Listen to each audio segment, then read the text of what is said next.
Good morning, Chair Dingra, Ranking Member Holy, members of the committee. My name is Nick Brown, and I'm proud to be here testifying for the first time as Attorney General, and actually for the first time ever, in support of House Bill 1163. I chose this bill to make the first time that I testify because I believe that this bill is a measure that will save lives. Let me say that again. When the legislature passes this bill, it will save lives in Washington state. On average, 935 people are killed by firearm violence in Washington each year. That is double the gun death rates per capita of New Jersey and triple the rate of Massachusetts. We are not doing enough currently to protect people. Washington has already introduced components of a robust permitting system. House Bill 1163 would build on that progress by adding new pieces, including a permitting component with safety training, along with the existing required background checks. This process makes meaningful use of the time between purchase decision and when a gun is used in a person's hand. The interval can provide a cooling off period for those with intent on self-harm or violence towards others. The enhanced permitting in this bill means applicants must demonstrate completion of the Washington State Patrol certified safety training, responsible firearm handling, and live fire exercises to ensure practical firearm proficiency. This bill, along with the comprehensive background checks and an annual recheck by WSP, ensure that permit holders remain eligible.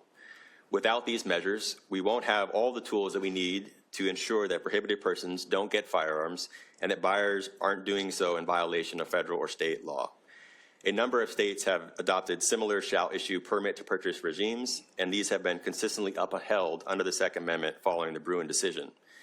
This life-saving policy has been proven to reduce firearm-related deaths, curb illegal gun trafficking, and ensure that firearms don't fall into dangerous hands. Other states that have adopted these laws have seen reductions in firearm homicides and suicides. These measures also reduce the likelihood of mass shootings and protect law enforcement with fewer officers shot in the line of duty. I urge you to pass this bill, and I thank you for the opportunity, and I'm happy to answer any questions this morning. Thank you so much. It appears you do have questions. Senator Wagner, followed by Senator Fortunato. Thank you, Madam Chair. You mentioned that other states who have adopted these measures. Can you tell us how many or which states have adopted something that is very similar to this, what the bill is proposing? Well, I suppose what is very similar is a little bit in the eye of the beholder, Senator, but there are about 12 states that have passed similar laws. There are distinct provisions from each of them, but I look at those 12 laws and there are components that are similar to the one that's proposed here. Are those a license required to purchase? A permitting requirement, yes. Thank you. Thank you, Senator Fortunato.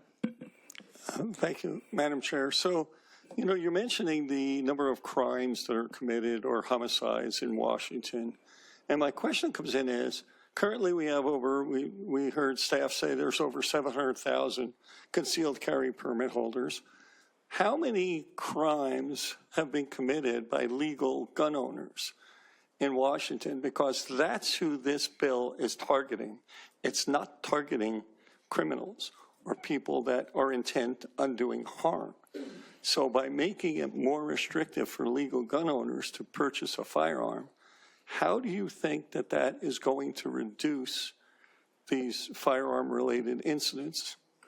Well, I don't have the answer to your first question on the number of crimes committed by CPL holders. I'm sure that's information that your staff can provide for you, Senator.